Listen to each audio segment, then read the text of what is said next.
What a lovely day!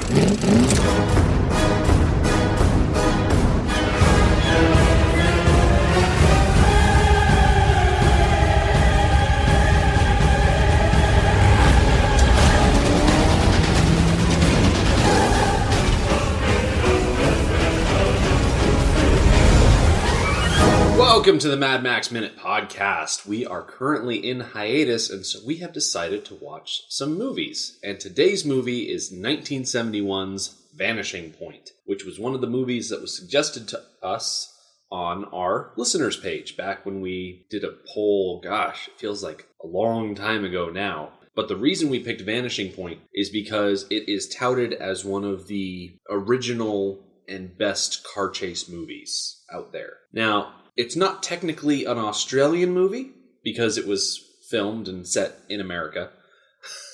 Stars American actors in American cars. But at the same time, we just came off a car chase movie. You know, we're going to watch another car chase movie. So, like I said, it was released March 13th, 1971. It was directed by Richard C. Sarafian, and the principal actors are Barry Newman, Cleavon Little, and Dean Jagger. The tagline for the movie is, "It's the maximum trip at maximum speed," and it is an action crime thriller, rated R, 1 hour, 39 minutes. Can you tell that I have IMDb open on my phone? Yeah. 1 hour 39, that's short. I gotta say, I feel like the especially long movie is kind of something that's a bit more modern. Yes, I agree. Like back in the 1970s, you could put out a 93-minute movie and have everyone be perfectly fine with it. Nowadays, 93 is like, you're barely scratching the surface on some films. Yeah.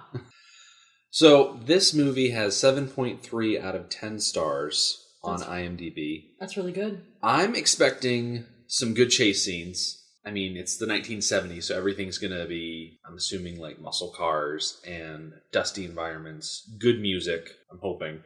I don't know how much of a budget they had on this film, but you know, the 1970s had just a generically excellent soundtrack to it, so hopefully they picked some good ones. Do you have any expectations for this movie? I really don't. I've never heard of this movie, so yeah, I really have nothing. All right. So what we're going to do is we are going to stop recording, we're going to watch the movie, and then we'll pick up in a few moments after we've watched, and you'll be able to, hear what we thought about it. We're going to talk about the plot, what happened in the movie, what we thought of the characters. So it'll be no time for you, but when we come back, it'll be like an hour and a half from now. Name, Kowalski. Occupation, driver. Transporting a supercharged Dodge Challenger from Denver to San Francisco. Background, Medal of Honor in Vietnam. Former stock and bike racer. Former cop, dishonorably discharged. Now he uses speed to get himself up, to get himself gone. Everybody's after Kowalski. Because you think we're queers. For one reason or another. Is there something I can do for you? Well, like what? Like anything you want. Everybody wants a piece of his hide. Maybe killed somebody. Maybe stole that big dude of his. Maybe both. I'll get that son of a... They want to get him and put him away, but they'll have to catch him first. Good morning, folks. This is yours truly, Super Soul, directed live transmission from KOW, with the wham bam, boom boom, wake up music.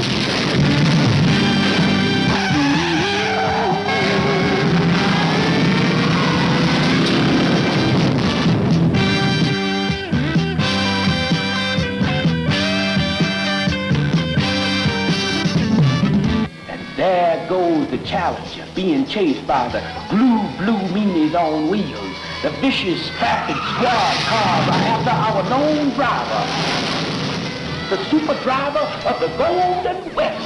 The police numbers are getting closer to our soul hero in his soul mobile. They're gonna get him, smash him, rip the last American hero. It's the maximum trip at maximum speed. Vanishing Point.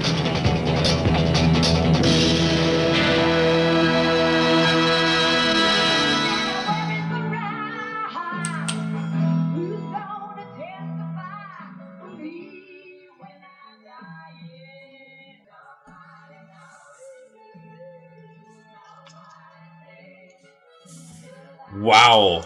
Okay. So, I'll say Yeah. right off the bat, I did not see that ending coming. No! Okay. Now, okay. No. Before we go into this, if you did not sit down and watch this movie, like... Spoilers! So incredibly... many spoilers, like right off the bat. Because before we can go into anything else, what was up with that ending? Oh! That was...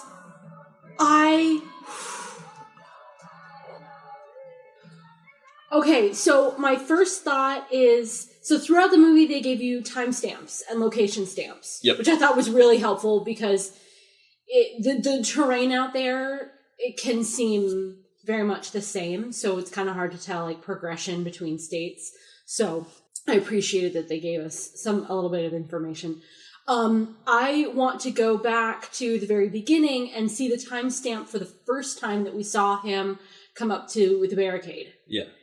Versus the second time we saw him come up to the barricade. Yeah. Was it the same timestamp? Because I'm curious. So the first time that he comes up to the barricade, he spins around and then goes back out of town, and there are 3 cops coming, so he spins around again, and then he ends up going out into the desert. Mm-hmm.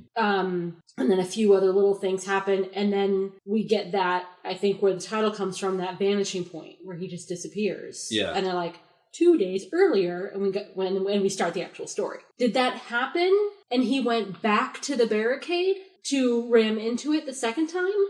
Or did he really run into the barricade the first time and they just didn't show it to us until the second time? I'm willing to bet. Okay, like I said, What? I'm willing to bet that opener that we saw, Yeah. with the construction vehicles blocking off the road, him turning around, going off to the desert, and like stopping to think for a moment, and then going back onto the road. I feel like him hitting the barricade at the end of the movie is like him approaching that barricade a second time. Because the crowd was a lot bigger the second time around. It was, and I did notice that, and I thought that was careful maneuvering on the cinematographer's part to not give away too much of the story the first time we see that town and that barricade. Mm-hmm. Because the story of, Kowalski and his running from the law became such a big thing, but that was revealed to us over time. They didn't want us to know that. Yeah. Right away in the beginning.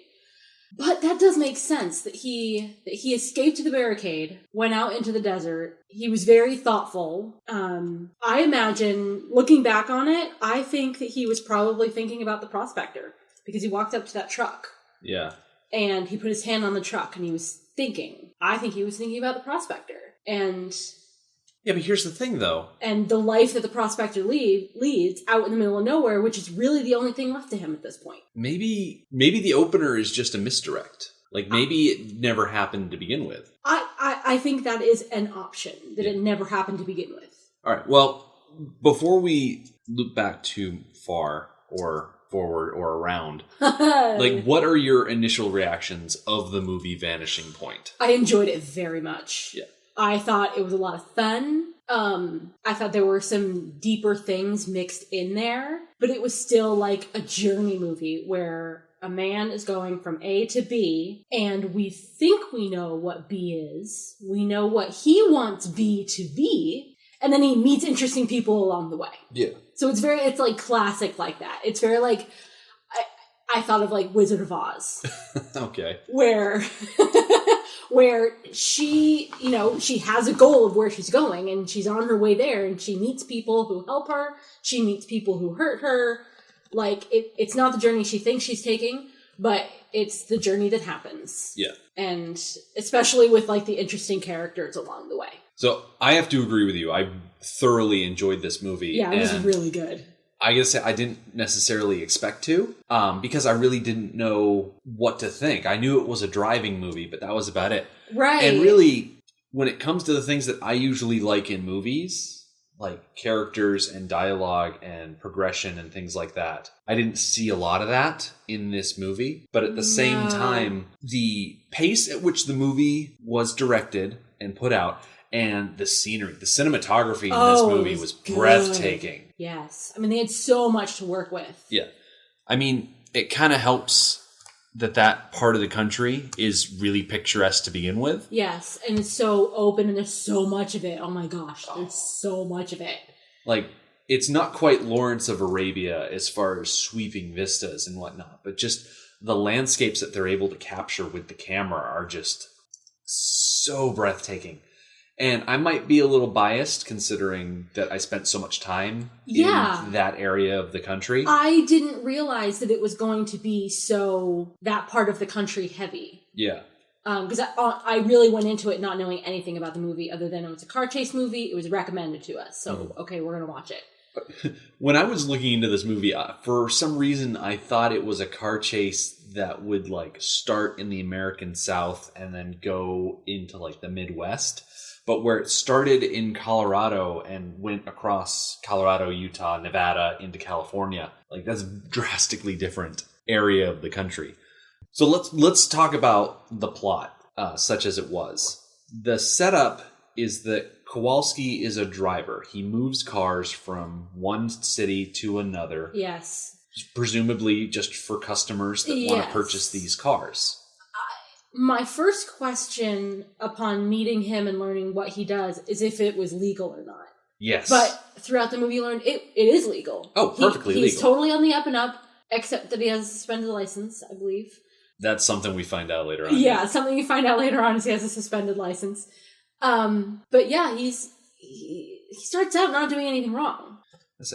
I think a lot of Kowalski's trouble is kind of trouble that he makes for himself. Yes. So we start out this movie, he goes and he delivers a car to Colorado and goes into the shop and the guy who is there attending it is like, hey, Kowalski, this was a great delivery. Hey, maybe take a break. And he's like, no, what's the next car and where does it need to go? And they're like, really? You don't want to like take a nap or something? Right. He offers him like a weekend off, which is very normal. Like you worked all week, you take the weekend off. Mm-hmm. But no, he just heads right out. He picks up some uppers, some speed, and then he's just back on the road. And he makes a bet with his speed dealer that he is going to drive from Colorado, from, I want to say Boulder. Denver.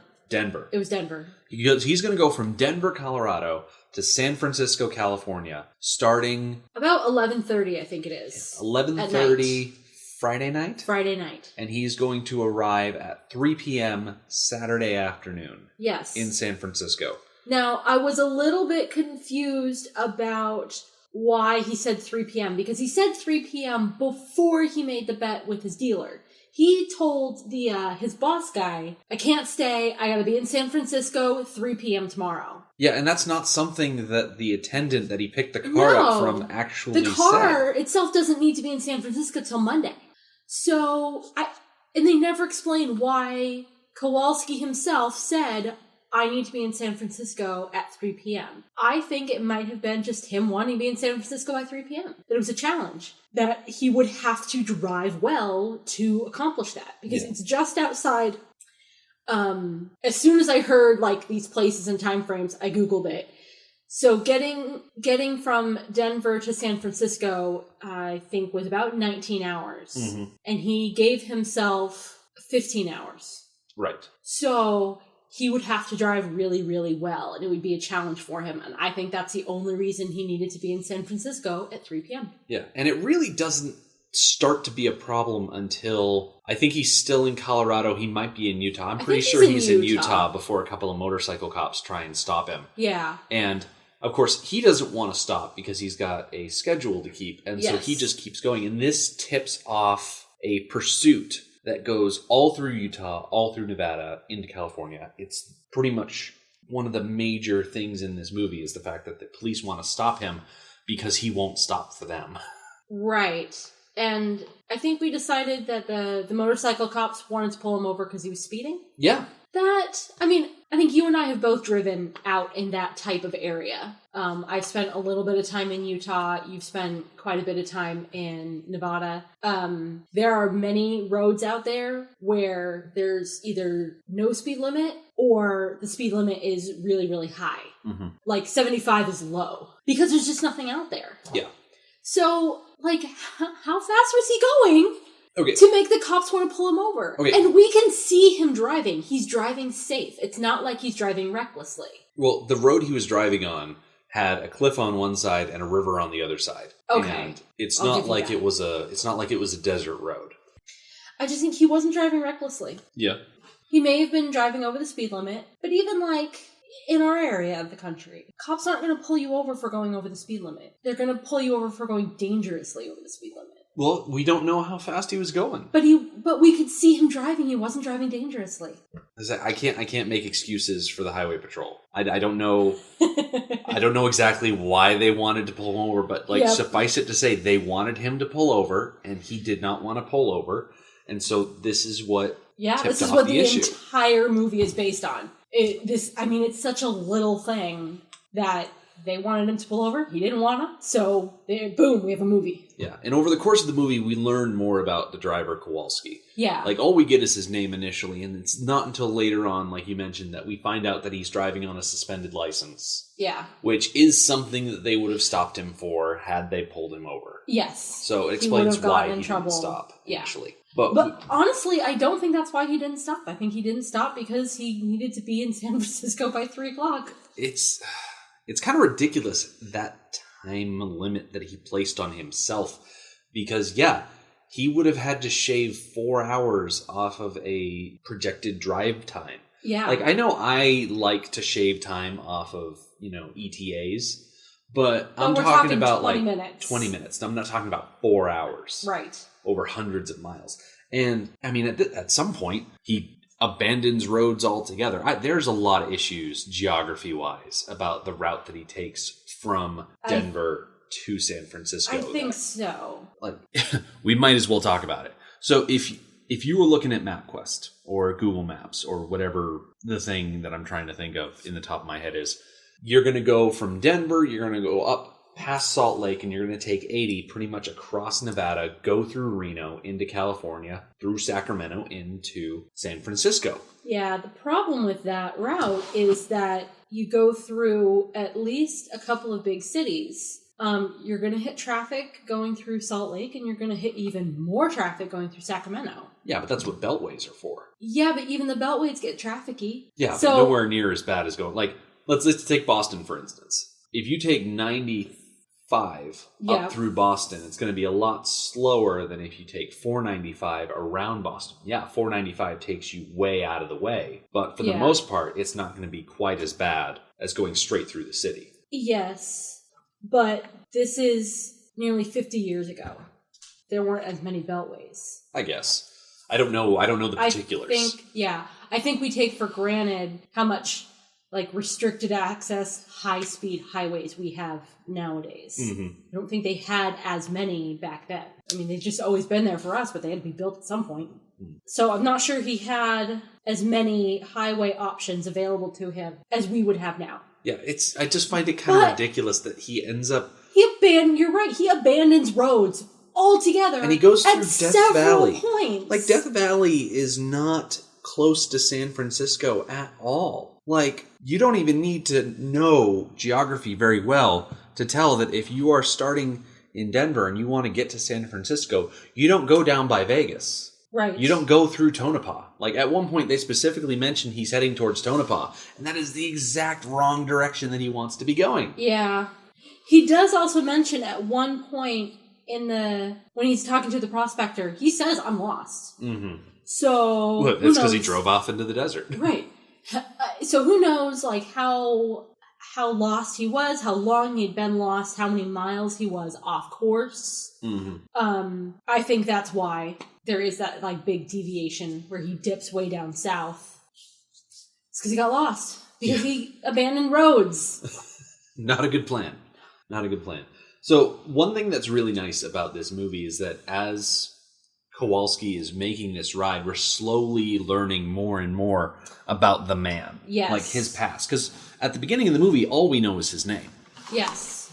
And so over the course of the movie, let's see, I'm going off the Wikipedia plot summary so that way I can have a little bit of structure here. Yeah. So he's a Medal of Honor Vietnam War veteran. He's a former race car and motorcycle driver. He's also a former police officer who was dishonorably discharged in retaliation for preventing his partner from raping a young woman.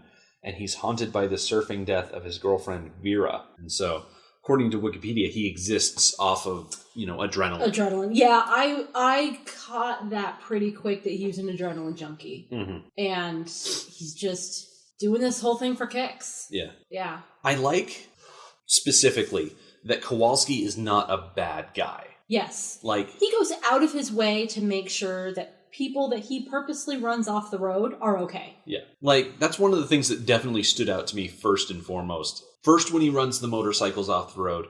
Later in the movie, when the Jaguar that was racing him goes off the road. If someone crashes, he'll stop and he'll get out of the car to make sure they're okay. He won't stop and help. He'll just make sure they're okay. And he also stops and picks up the hitchhikers who turn out to be carjackers. That's later on, though. Yeah. So, but he's not a villain. And we learn from him being a police officer flashback that, like, he's a good guy. A good guy. I mean, letting your partner rough someone up for information is one thing, but at least he has his limits. Right. Like, he didn't allow his partner to rape that woman. Which, I really loved that callback. Mm-hmm. So there's a character called the Nude Rider that he comes across fairly late in the movie. Yeah. We've already seen the flashback of him as a cop preventing the rape of this young woman by his partner in the backseat of his car. Turns out the Nude Rider is that young woman. Is it? I'm not sure. You really don't think it is? Because I really think it is, but the synopsis doesn't make that connection? Not really. Okay, I'm going to make that connection. I'm going to say that's the way it is. I'm going to scroll through, see if I can find... I wonder... Because the writer was Gilda Texter. Yeah. So the Nude Rider was Gilda Texter. I'm going to see if the woman in the backseat of if she's not listed in the credits at all, the woman in the backseat. But she was a young girl. She was certainly a teenager. Yeah. I would peg her at maybe 15 or 16. So you think it's the same person? I think it's just someone that knew about it. Because if he's a good cop, like if he's a hero cop that was disgraced and whatnot, there are some people that would latch onto that in the news. And she strikes me as that type of person, more so than the same person, because that's incredibly coincidental. Well, I think it is incredibly coincidental. I think that coincidence did happen. Yeah? Yeah. I'm not so sure. All right. But we'll agree to disagree there. Okay.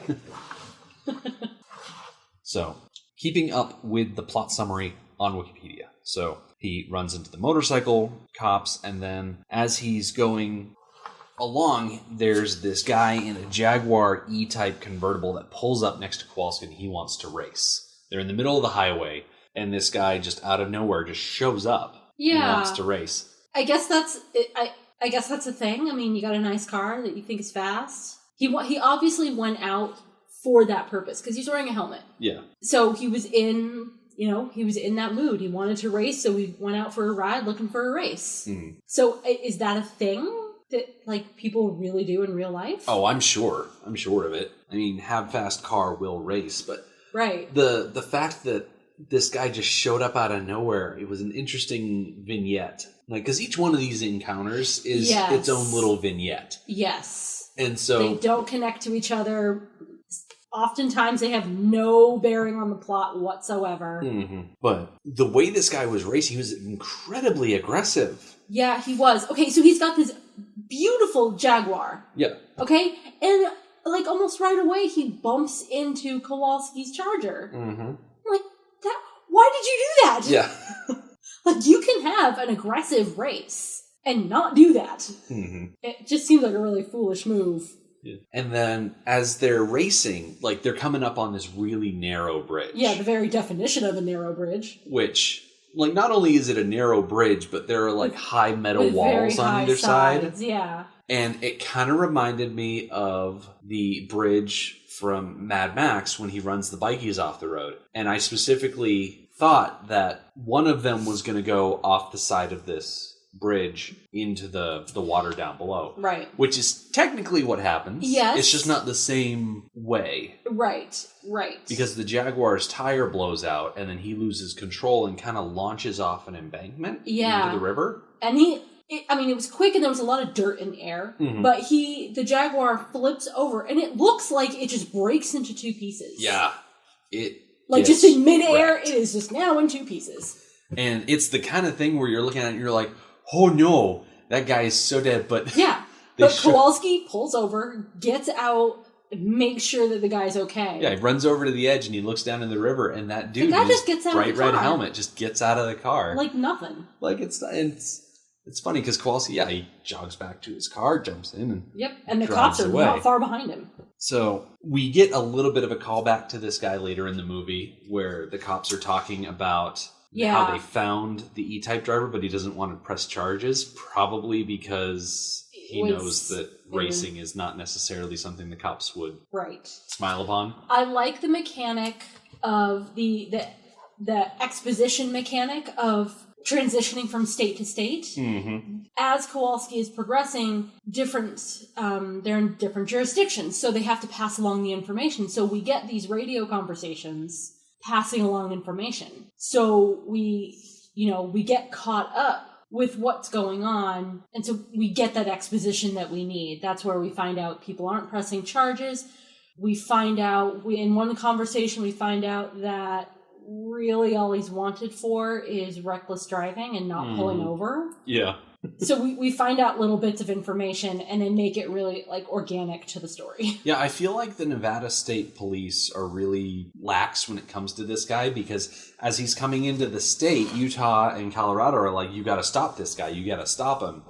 And Nevada's like, well, why? And then they hear why, and they're like, well, he's just okay, we're going to get him because... It's like, we'll keep an eye out for him, but we're not going to chase after him that specifically. Yeah. I think what changes is those two cops. One of his name is Charlie. I didn't catch the name of the other one. And I saw it on IMDb. I got it. So, Charlie Scott and Collins. We don't get a first name. His last name is Collins. So, Scott and Collins are a pair of highway patrolmen. They're pretty much the Rube and Charlie of this movie. Yeah, they really are. And they're hanging out on Highway 80. That's really all we know about their location, but it does tell us something about kind of where we're at. And I think those two are the big motivators to how big a deal Nevada makes over Kowalski, because a lot of the intensifying action happens in Nevada. Mm-hmm. And these two seem to be, in every police interaction in Nevada, one of them is there. Yeah. So I think they get embarrassed by him. Oh, yeah, because they take part in a pretty gnarly crash. Yes. Rolling into the ditch. And one of them pops right. The other one is really dazed. But they hop in another police car that shows up. And they keep going. And was it them in the helicopter? I think one of them was in the helicopter. Yeah, I think they split up. But I think those two were a lot of the motivator for how big a deal it became in Nevada. Yeah. Because they were embarrassed. Mm. Another thing about the ramping up in Nevada is the DJ. Super Soul from KOW. Broadcasting, according to Wikipedia, from Goldfield, Nevada. So he is a blind guy. Yep. And he is the radio DJ, played by Cleavon Little. Yes. Who... You said, who I recognize that name. I recognize the name, but I'm not really good with faces and names putting them together. Yeah. Which is why I love IMDb so much. Yeah. Cleavon Little is the guy who played the sheriff in Blazing Saddles. Yes. But here, he is, like I said, Super Soul, and he kind of picks up on the story of this driver going across these states, and he just kind of takes it and runs with it. Yeah, I thought that was interesting, because when we first introduced the pair of cops, Scott and Collins, they were listening to Super Soul on the radio, and they're like, how does he get all this information? One of them replies, well, he's listening to the police scanner. Yeah. And they talk about it for a few moments, intimating that that's illegal. And that, I kind of bumped at that. I'm like, that's not illegal, is it? I mean, people do that all the time, right? It's a frequency, it's out there. Mm. If you have a receiver that receives a frequency, that's not illegal. I'm sure... Maybe that's Americanism. We get to do things, we get to do whatever we want because we're Americans. I don't know. I'm pretty sure there's some sort of regulation out there about listening to police frequencies and then just regurgitating that information to the public. Because one of the things of why they can't stop Super Soul from doing that is because he's not literally saying word for word everything that comes over to the scanner. He's just kind of intimating it. Right. He's smart about how he's communicating and what he's putting out there, so they can't like really prove anything. Yeah. Yeah. So remember before this movie I said this is probably going to have a really awesome soundtrack? Yes. This movie had an amazing soundtrack. Yes. As soon as the radio station came into play, I'm like, yes, it's going to have a good soundtrack. Yeah. I wouldn't say that I recognized a lot of the music, but all of it was good. But it was good. Absolutely. Yeah. Yeah. One thing that was kind of weird about the character of Super Soul is he would talk into the radio as if he was talking to Kowalski. And for most of the movie, you get the sense that, like, he's just talking into the ether. He's just kind of assuming that Kowalski would be listening to his radio station. But there's one point in the movie where Kowalski starts talking back to the radio. Yes. And the way they edit it, they're having a conversation. And it's weird because you know that Super Soul can't hear him. Right. Like, you know for a fact that's not the case. But I had to ask. I'm like, they're not actually talking to each other, right? Yeah. It was just generic enough conversation that it worked. And I thought it was done really well. Mm-hmm. Yeah. They didn't cheat and make the conversation specific and just ask us to believe this. It was generic enough that it really could be going back and forth like that. Mm-hmm. Yeah, I like how Super Soul kind of latches on to this news story, this lone driver driving across America, and the cops want to stop him, and so he starts talking about how he's, the last great American hero, and he's standing up to the police and everything. And I thought that was kind of a jump. Like, it's funny because it's just, he's taking this idea and he's just making it really bigger than it needs to be. Yeah, he is. Because Kowalski definitely doesn't see himself that way. He's just doing a job. Right. He's moving car from Denver to San Francisco, and he's just going to deliver the car. I mean, and he's going to do it in an extreme way because he wants to, get his rise up. But at the same time, the way Super Soul paints him, he's like a folk hero. Yeah, it's like a freedom fighter. Mm-hmm. And that kind of gets Super Soul in trouble. It does. Like, there's a lot of people that, like, start gathering around the radio station and kind of listening from the street outside. Yeah, they're just standing outside the radio station. The booth has windows out onto, like, the main street of the town. And you see it little by little. They were very subtle about it. Like, just at first there was only, like, 2 people standing out there with little radios in their hands until, a few more and a few more until there was a big crowd. Mm-hmm. I thought that was done really well. But I also think it's kind of awkward. If I'm listening to, if there's something big going on, and I'm listening to the radio to keep up to date on how things are happening, I'm not going to the radio station. Yeah, I think that must be a small town thing. It must be a small town thing. I'm going to stay home. Yeah. And out of the way. And yeah, I thought that was kind of weird. But it must be a small town thing. Yeah. And, it's a very local DJ. Everybody knows him. Oh, and he's incredible. Like, his personality on the air is just spectacular. It really is. Yeah, and I like the little interplay between him and his engineer. Yep. Who you recognize. It's John Amos. Let me double check, make sure I have his first name right. Yeah, John Amos. Took me a little while to recognize him, which I'm a little ashamed of. So John Amos also plays Colonel Fitzwallace. Colonel Fitzwallace? Now I gotta look it up. Hold on one second. I don't want to give him the wrong title because, worked hard for that title. Okay, doesn't give him his title. Okay, he plays Percy Fitzwallace in The West Wing. And anybody who knows The West Wing knows he is one of the best characters. He, what's his position? Is he the National Security Advisor to the President? Something like that. And so you only see him in episodes where there's big, like, global emergencies happening and whatnot. Most of his time is spent, like, in the Situation Room. But he's got this wonderful sense of humor, and it's just a fantastic character. So I was really excited when I recognized him. Much younger than I'm used to seeing him. Okay. Before we go too far into that storyline, though, the plot synopsis mentions a couple of more interactions that Kowalski has. So after he goes off into the desert, he gets lost, and he runs into the old prospector, who is played by Dean Jagger. Yes. Who you recognize. Who I also recognized. is the general from White Christmas. Which I didn't see it, but then again, I haven't watched White Christmas near as much. Yeah, it's one of my favorite movies. Yeah. So I've seen it a lot. It wasn't his appearance, it was his voice. Yeah. When I was listening to him talk, I'm like, I know that voice, but I couldn't peg where I knew it. So I had to look it up. He looks so drastically different. He's older now in this movie, and he's lost a lot of weight. Yeah. In White Christmas, he was like just burlier. Yeah. You know, like an army man. Like a bit more broad, like Yeah. a general would be. Yes, exactly. So this was a big difference. Yeah. Yeah.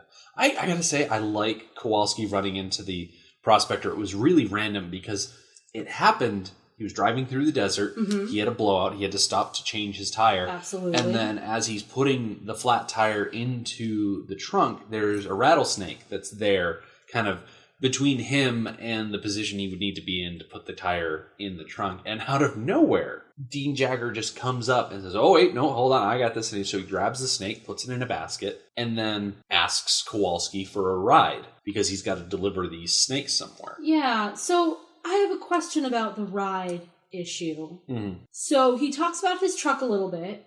I got the sense that the truck had been broken down for a long time. So the prospector has his truck like hidden in the brush, and Yeah. so he knows how to like hide his stuff in the desert. Yeah. And later on in that scene, there is a helicopter that comes over, and they see They the truck, spot and the the people truck. in the helicopter are like, "Oh, that looks like a derelict. It's probably been there since the Depression." And so, yeah, you get the sense that it is an old truck. I mean, I'm not saying anything was like mystical happening though. Like, and he's like a mirage or something coming out of the desert. Like, I'm pretty sure he just had an old truck. Right, but you think it had just recently broken down. Right. I don't know, I just got the sense that it broke down a while ago. Yeah. Yeah, but I mean, that wouldn't make any sense. He's It an really old, wouldn't. the spirit of the old snake charmer I wandering just- around the desert. It was kind of like that. Like that whole thing with the snake charmer, and he had a bunch of snakes. He had 7 or 8 snakes in that Mhm. basket. And he goes to this little like spiritualist group that are hanging out in the desert, Yeah. trades with them, and this is like how he subsists. That whole thing was very surreal. I gotta say, the scene where Kowalski and the snake charmer go to these faith healers in the middle of the desert, that was a very long scene. It was. And I think they made it so that they could show off the singers. Because it was a group of people surrounding a stage, and the people on the stage were singing. Yes. And it was a group of faith healers. And I feel like they spent a lot of time around those faith healers just because they had that Right. band that was playing the music. Yes. Yeah. Because, I mean, the faith healers really didn't end up doing much more. No. And did you find it weird that so the head guy, the head faith healer, was a little upset? Very squirrely about the idea of an outsider. Right. No, isn't that like, I mean, aren't most religions like open arms welcoming? Isn't Most that like, normal religions are. Right, I but- think the more culty ones are a little bit more squirrely about random outsiders. yeah. So you And got a culty vibe from that. I definitely got a little bit of a culty vibe because they were in the middle of the desert singing songs, clapping hands, and they trade goods to a guy who brings them snakes so that they can do faith healing stuff. It's like, I don't know. The whole It's thing a was little like really snake weird. oil salesman hitting on the head. Yeah. But it I got more of a like Burning Man vibe out of them. yeah. Yeah, like let's gather in this random spot to do whatever. Yeah, And their whatever is to have this little like revival. I'm not really quite Meeting. sure what to think Yeah. about the whole thing. We really didn't get very much information on them at all, except that they weren't welcoming, Yeah. which was weird. But the important thing is that Kowalski gets more gas from them. Yes. And continues on his way. Which they were very not stingy about. No. The prospector's like, oh, and he needs gas. And the guy, the head faith healer guy, was like, okay, here you go. Here's And your then- gas, now go away. Right. Like, I don't know, maybe my head is so deep into Mad Max where fuel is so precious Mhm. and is the source of a lot of conflict. And even though the settings in these two movies, you know, kind of being out in the desert, are similar, like visually similar, that this group of faith healers could not possibly care any less about this gasoline. Mm-hmm. Even though running out of gasoline could kill them. I gotta but say, they still give it away freely. Given going back to the idea of gasoline, I like that they treat gasoline as a commodity, not something that is just infinite. Like, he doesn't have a gas tank that is big enough to get him from point A to point B. Right. He actually has to stop on 2 or 3 different occasions to fill up. And I think it's the first time he stops, it's at a fill-up station, and there's a young blonde woman that reminds him of Vera, of his girlfriend who died as a surfer in a surfing accident, which was really non-specific. Yeah, I kind of wish they'd made a bigger deal about Vera. Yeah, because they mention her later on. Yeah, they like put her in the paper and like tell her story in the paper, but they don't tell us her story. We get a few flashbacks, a little bit about their relationship. I believe it was a time while he was a cop. Yeah, because she was into drugs and surfing, and he was a cop. And so she pointed out, like, the irony in that. There was that tension there. Yeah. But the way they showed her, like, them being together and her talking about, I'm going to go off into the waves, and then she kind of just runs towards the ocean, and then all we see from there is just a surfboard being washed ashore, and it was very ethereal, as if she was never really there at all. Huh. Like she was some reminds me of spirit. It reminds me of the opening scene where he turns away from the barricade and he ends up out on the road and his car just vanishes. Yeah. It's like it was never there at all. There's a lot in this movie where it's like, are you really sure what's happening is what's happening? Yeah. Yeah. And that whole idea of taking what your expectations are and flipping them. Right. You know. That's certainly one thing that makes a good plot. Mm-hmm. I just wish that we had gotten a little bit more about Vera.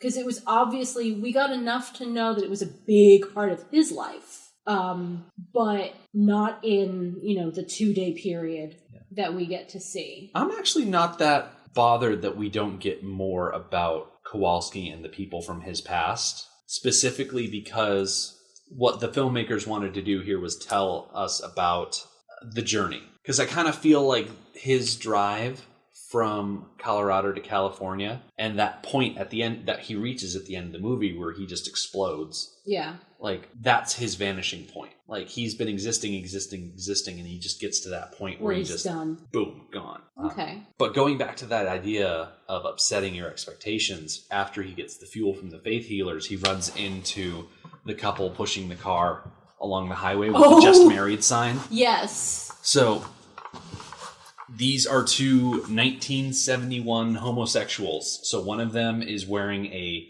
satiny pink blouse and white pants, and the other one is just kind of drab. Kind of like tan head to toe. Yeah. But like he's kind of a Danny DeVito shaped thing. I found it very type, stereotyped. Which in the 70s, I mean, yeah, that's what you get in the 70s. I say they were coded Hollywood homosexual, for sure.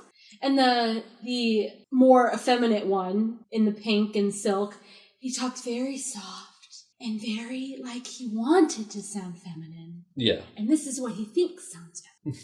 And it was just so stereotype. I just kind of had a hard time with it. Like, oh my gosh! But the way they flipped the switch is that they made this couple into carjackers. Yes, like that's their shtick. Yep, he all of a sudden pulls a gun out. I don't know where he got that gun from. I love the whole thing. It's like stick up. It's like it's like you're so brooding and quiet. And Kowalski's like, well, maybe that's just how I am. And he's like, well, why are you laughing? And Kowalski's like, I'm literally not laughing at all. He's no, you're laughing on the inside because you think we're homosexuals. And I'm like, there's no thinking. You are homosexuals. Homosexuals. Read the script. Yeah. Did you see the sign on the back of your car? Yeah. Just married?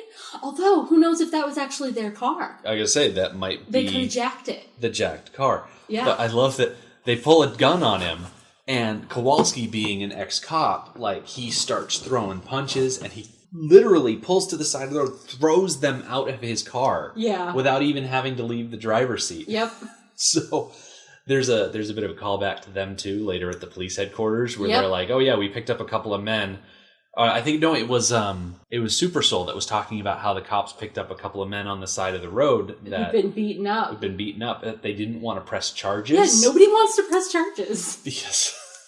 Because they weren't necessarily doing something legal to begin with either. So yeah. One of the more distressing parts in the movie comes after the scene with the carjackers, where a bunch of good old boys roll up in a pickup truck and they trash the radio station. Yes. Question for you. The head white guy. Yeah. Was that the cop? Was that Charlie Scott? According to according to the Wikipedia article, they describe the group as being led by a vengeful off-duty highway patrolman. I think it's Charlie Scott. I think it's, yeah. I thought so at the time, and now I super think so. That he was, embarrassed. I think a lot of this movie was motivated by the embarrassment of Charlie Scott. Yeah. Yeah. One of those guys that just, he's got his pride, and how dare someone insult him. Right. And now it's being hurt again by this black guy, so we're going to go take care of him. Yeah, and there's a lot of phrasing and words used that are very 70s and definitely not okay anymore. No. It was a very distressing scene. And so, okay, so the group goes in. How many guys do you think? Maybe 7 or 8? Oh, easily. Yeah. So they rush the radio station. They beat up the engineer, which I gotta say, it takes balls to beat up Percy Fitzwallace, because you just don't do that. We never see him again. No, it's kind of assumed that he was killed or something. Yeah, like that. We don't know if he's dead or if he's just in the hospital. I think it's safe to assume that he's dead. Yeah, but they storm the radio station and then they force Super Soul to pretty much get on the radio and encourage Kowalski to just go for the border. Yeah. And right about this time, Kowalski runs into this guy on a motorcycle. I think his character name is Angel. Yeah. But he rides up alongside Kowalski and they're talking back and forth. Okay, every instance of someone on a motorcycle in this movie talking to Kowalski through an open window, I have a hard time getting on board with that because wind noise is very loud. Yeah. Engines are very loud, and they're just carrying on conversations point break style. Like a normal conversation. So Kowalski asks Angel if he has any uppers. Yeah, any speed, because he's getting low from the which I speed think that he got. I have an issue with that. I thought that he had enough speed to get him the entire weekend. Yeah. You know, we don't know how much he got from the dealer. But at that point, it had only been like 24 hours. Mm-hmm. So I think he's popping him too much. Yeah. So Angel says, I got some back at my place about a mile back. Yeah. So they head that way. That's where we meet the nude biker. Yep. That I think is the same girl and you don't. It's just, and it's crazy because they show up at the place and Angel's like, oh yeah, I got the speed inside. He goes get the bottle. And as Kowalski is waiting outside, there's just this woman riding a motorcycle. Yeah. Buck naked. Yep. Around the property. Yeah, just like doodling around the yard. Yeah. Which, okay, as soon as she came on screen, I was like, you got to dress for the crash, not the ride. No. And there's a lot of rocks and bramble and things like that. And she's not going fast. She's not going fast. No, like how is she even like staying up? She's like barely moving. Yeah, they did seem to kind of shoot her in slow motion though. But even so. Well, I mean, it was very Lady Godiva-esque. Like she's got this long blonde hair that sometimes is hiding things, sometimes is not hiding things. Mm-hmm. And she's just, going with the wind in her hair and, perfect slow-mo scene. Yeah. And it's so out of the blue, but then again, like, they're middle of the desert hippies that sell drugs. I mean, right. What good are pants in that situation? Yeah. So they stop, he gets the drugs, and then they're listening to the radio. And Super Soul sounds, like, different somehow. Yeah, which actually I didn't pick up on. Like, when you think about how Super Soul talks before the radio station is attacked. Yeah, he's very animated. Yeah, and as he's talking here, it's very, like, you get the sense that he's under duress, and Angel and Kowalski are standing there listening, and then Angel calls over this nude biker. I don't even think she has a name. No, in IMDb, she's nude biker. So they call her over, and she's listening, and she's like, oh yeah, he sounds different here. And so Angel gets the idea of going to the border to kind of check what's in store. Yeah. And there is like a huge roadblock, like 5-6 cars all together that are going to try and keep Kowalski from getting over the border. And so Angel gets back, and he gets back to his house, and he like doesn't even stop to park his motorcycle. He just kind of lets it fall. Dumps it in the sand. So he's got this brilliant idea, which I got such a kick out of. He found a like little motorbike with a headlamp, and then he found an old like siren, like an old hand crank siren. Yeah. And they strapped the little motorbike onto the roof, put a gel or something over the front headlight, and then as they're driving down the road, they got the red headlight going on top of the car. He's got the hand crank siren. Yep. And this roadblock thinks it's a police officer that's driving at them. And so they say, oh, it's police, move out of the way. So they get all the cars out of the way, and he just speeds right through. Yeah. That was awesome that they really thought it was a cop, so they moved out of the way. But I also appreciate that as soon as he was like close enough, they could actually see the car. They're like, it's him! And they all get in the car, and, well, it was a complete cluster. Oh, like, they're hitting each other. They're like, hey, that's my car. That was great. And, like, it's a complete mess. But they realized their mistake, like, as soon as they possibly could, they realized their mistake. They still lose him, though. They still lose him because it's not that far past the border where Angel gets out and he reclaims his bike and his siren and heads back to his house.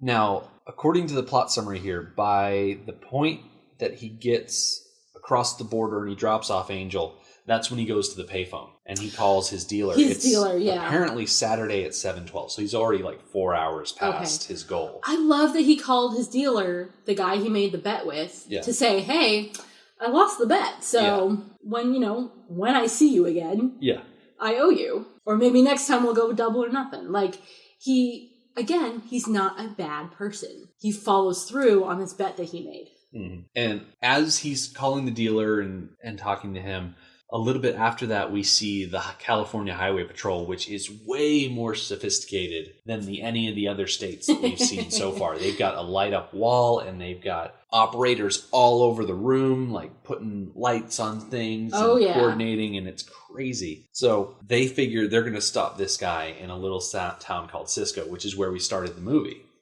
which is where the trucks rumbled in and they set up a roadblock. And so on Sunday morning, they set up the roadblock, and Super Soul gets back on the radio and is talking about all this stuff. And this is where we get the final showdown of Kowalski thundering down the road. This is where he talks to Super Soul on the radio.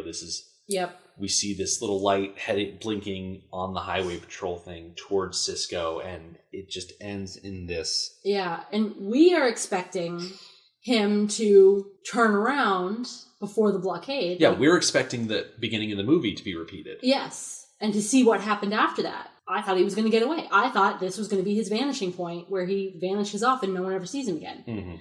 Nope. Instead, he crashes at high speed. Headlong into the barricade. Yes. Great, huge explosion. Oh my gosh. There were so many people watching.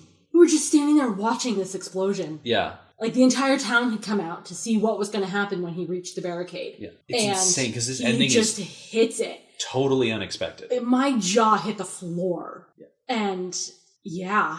I mean, the insane part is they set us up to expect one thing and then just crumpled it up, threw it out, and replaced it with just an explosion. Yes. Insane. And the people take it really calmly. Yeah. Like, nobody is like, oh my gosh, there's no, like, panic. People kind of mill closer in. There's some fire hoses. You bet people are disappointed. Like, oh, that was quick. All right. But I mean, what struck me about that scene and how, like, normal everybody seemed to be behaving is that there were a lot of cops on the scene. Yeah. Because they'd purposely set up this barricade. Why weren't the cops clearing out this crime scene? This is now a crime scene. Shouldn't they have been, like, establishing a perimeter? I wouldn't necessarily call it a crime scene, but they definitely should be establishing a perimeter because it's the scene of an accident. Like, they need to put out the fire. They need to make sure that, if anyone was hurt, that they're taken care of. They need to find if Kowalski survived. Kowalski was played by an actor named Barry Newman, who, I gotta say, not super familiar with Barry Newman as an actor. No. But we definitely agreed that he's got some Dustin Hoffman-esque looks. Oh, yeah. Like, really strong. There were some shots where I could have sworn it was Dustin Hoffman. Yeah. Yeah. I don't know much else about him. I'm going to see if I can I've got look him up real quick. He is a Boston native. Oh. He's got a couple of... He's done some episode work and movies. Not a ton, but a good amount. Let's see. 78 years old. Oh. Has not died yet. Nope.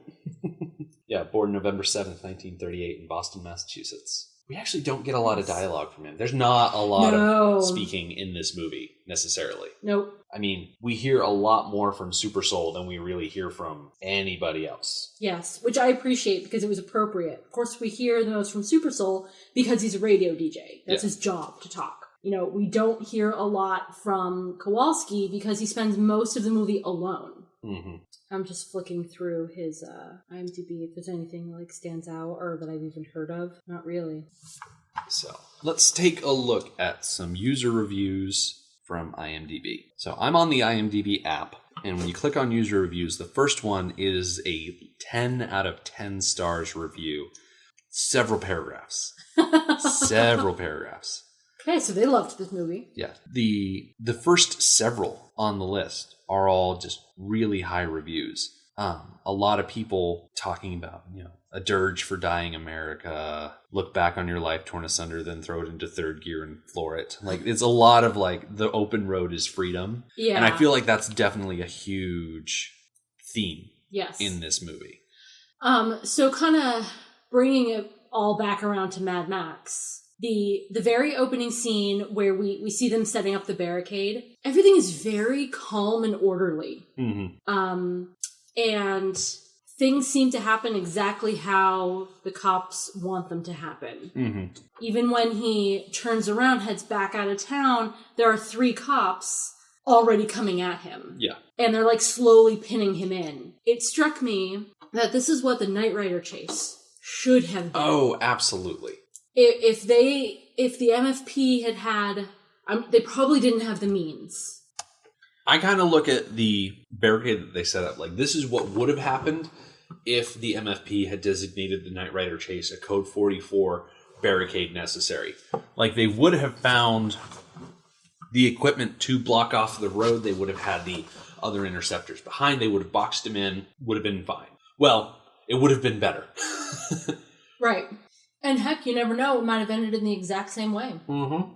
He was a terminal psychotic, so maybe he would have rammed into the barricade as well. Which, it would have been unfortunate because they would have lost the car, but they lose the car anyway. Right, they lose the car anyways. And really, if only the Knight Rider had exploded into a barricade, at least then they wouldn't have lost March Hare and Big Bopper. Right. Because those cars needed to be fixed for probably quite a while. Yeah, and I mean... watching a movie where there's a lot of skill going on. Oh, yeah. I mean, the skill of, of course, Kowalski. He is a very, very skilled driver, which you see a lot. Throughout the movie, you see what he can do.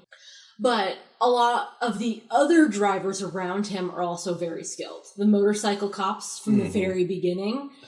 the amount of wobbling they do as he's gently trying to push them off the road just a little bit, and they're wobbling back and forth, and they stay upright. There's a lot of skill going on, and the way that the California cops do the barricade and all that kind of stuff, again, it's very skilled. If we had seen that level of skill from the officials in Mad Max, I think the movie may have turned out quite a bit different. So, looking back on Vanishing Point, if you had to pick a favorite part of Vanishing Point, I would have to say the beginning / the end. Yeah. Yes, that the barricade. In the beginning, he turns away from the barricade. In the end, he doesn't. I think that was my favorite part. Mm-hmm. Yeah.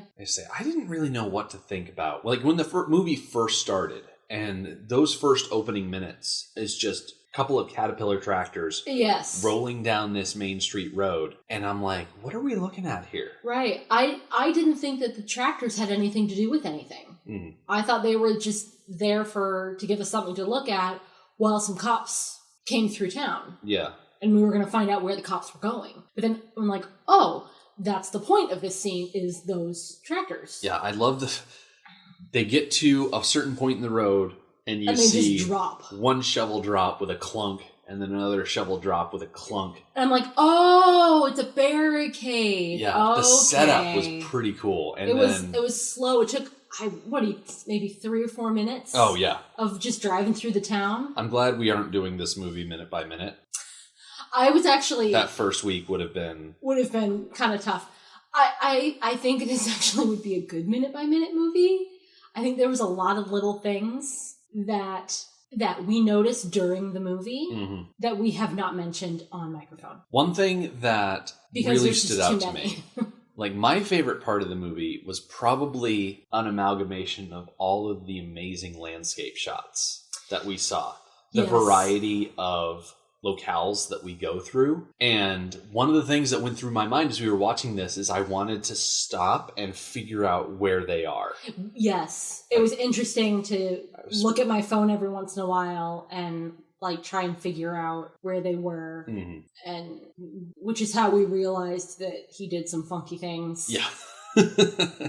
Like he went way further south than he needed to. But hey, he got lost. He admitted he was lost. Yeah. So I loved the landscapes. Yep. Some gorgeous shots in this movie. Yes. Is there anything in this movie that stands out to you as something you didn't like? Oh, didn't like. Oh, okay. I might have to think about that one for a minute or two. Okay. Oh, okay. I didn't like it during the movie, and I actually said something to you, and it still is something. Okay, so we get the scene where the gang of good old boys take over the radio station. And they beat the engineer probably to death, and they coerce Super Soul into giving out bad information. A little while later, there is a scene where, so the name of the radio station, like the call letters of the radio station are KOW something. I don't know what the fourth call letter is. Yeah. So we come back to the radio station a little while later, and someone has hung a banner turning the KOW into Kowalski. And they've boarded up the walls or the windows, and they bring Super Soul back to the radio station. He's got a new engineer, and he goes back on the air, like just like, Super Soul is back. And it's Sunday morning at this point, which is pretty close to the end of the movie. The end of the movie is at 10:04. So Sunday morning, things are starting to ramp up to the finale.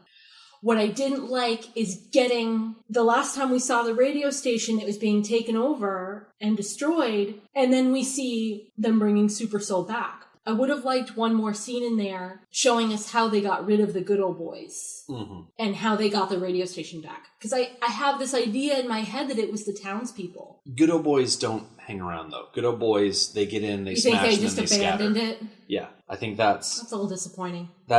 Well, good old boys are disappointing. Yes, because that's true. They're destructive, and they're destructive and they're cowardly. They gang up, they destroy, and then they run. Yeah, so you think they just ran away? Yeah, they don't. Yeah, I like the idea of the townspeople like saying no. This is our radio station. You're not going to do this. Get out. Yeah, yeah. That would have been very good to see. Yeah, but yeah, we didn't get anything like that. I think my least favorite part of the movie is actually the part with the faith healers. I feel like it went on way too long. Yeah. I feel like there was no payoff because we get introduced to the prospector. He's collecting snakes. Okay. And he trades the snakes for his supplies. So he shows up to the faith healer and he's like, hey, here's a basket full of snakes. I want supplies. And the guy who's at the head of the faith healers is like, yeah, we don't want snakes anymore. And he just takes the basket and he empties out all of these snakes. I mean, still gives the prospector some gasoline and whatnot, but it's like, how easy would it have been to eliminate the faith healers altogether and just have the prospector out there collecting snakes because, he makes burritos out of them? I thought he was going to say he eats the snakes. Yeah. I mean, snakes is decent eating. He picks up one rattlesnake, the one where he meets Kowalski. He's like, oh, look at this. This is a fat one. It was a fat one. It looks like you could butcher that up and have some good eating. I was expecting them to go back to his middle of the desert, shack, and he'll have a gas pump there or something like that. I just felt like the faith healers was unnecessary and distracting. So that was my least favorite part. Yeah.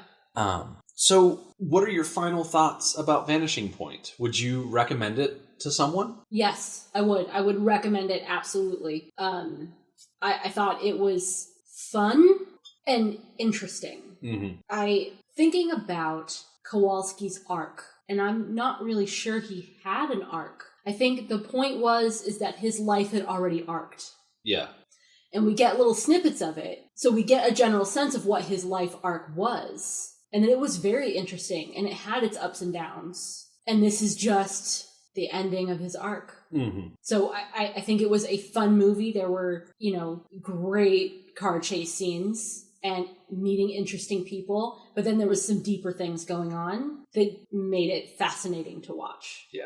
Yeah. So I would highly recommend it. I really enjoyed it. I would agree with you wholeheartedly. I would recommend this movie to pretty much anyone who loves cars, anyone who likes travel. If you like road trip movies, this is an excellent example of that type of genre. And it's so simple. It doesn't, you can read into it deeply if you want, but you don't necessarily have to. Because you don't have to. It's an awesome movie. If you were putting together a playlist of movies to have on in the background and you want them to be car themed, throw Vanishing Point in there. Because like I said, there are some amazing shots. There's some excellent driving. There are stunts that they pull in this movie that you look at them and you're like, what, how, why, that should not work. Right.